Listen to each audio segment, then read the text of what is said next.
Ako si Jade Buhoy at narito ang mga napapanahong balita. Inanunsyo ng Department of Transportation Metro Rail Transit Line 3 o DOTR MRT3 na magkakaroon ng libreng sakay para sa lahat ng pasahero sa December 10. Ayon sa DOTR MRT3, ang programang libreng sakay ay bahagi ng pakikiisa sa paggunita ng International Human Rights Day. Magsisimula ang libreng sakay mula alas 7 hanggang alas 9 ng umaga at magpapatuloy ng alas 5 ng hapon hanggang alas 7 ng gabi. Isinasapinal na ng Bureau of Immigration o BI ang request ng Ombudsman na listahan ng foreign travel restriction laban sa mga isinasangkot sa flood control scandal. Sa pamamagitan nito, agad na malalaman ng BI kung nakansela ang travel authority ng isang empleyado ng gobyerno bago payagang makalabas ng bansa. Patuloy naman tinututukan pa ng Ombudsman kung sino-sinong opisyal ng gobyerno ang sasaklawin ng naturang restriksyon.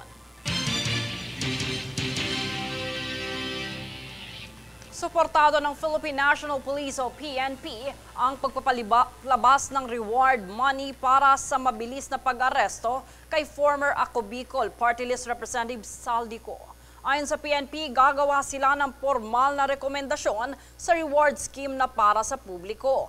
Anila, naturang reward ay makakatulong sa komunidad para matukoy ang lokasyon ni Saldico. Samantala, pahayag naman ni PNP Chief Jose Melencio Nartates Jr. na patuloy ang kanilang pakikipag-ugnayan sa iba't ibang ahensya ng gobyerno para sa masusing proseso ng paghuhuli kay Saldico. Kami ang boses ng pagbabago. Ako si Jade Buhoy at ito ang News Force. Sa ulo ng mga balita, publiko, pinag-iingat laban sa peking gamot at bakuna na naglipana online. 3 araw na tigil pasada, ikakasa simula December 9. Fixers na nag-aalok mag-assist ng MTA permit, naglipana ayon sa DSWD.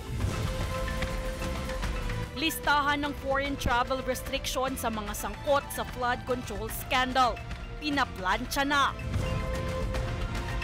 Cloud Dancer, kinilala ng Pantone bilang Color of the Year sa 2026.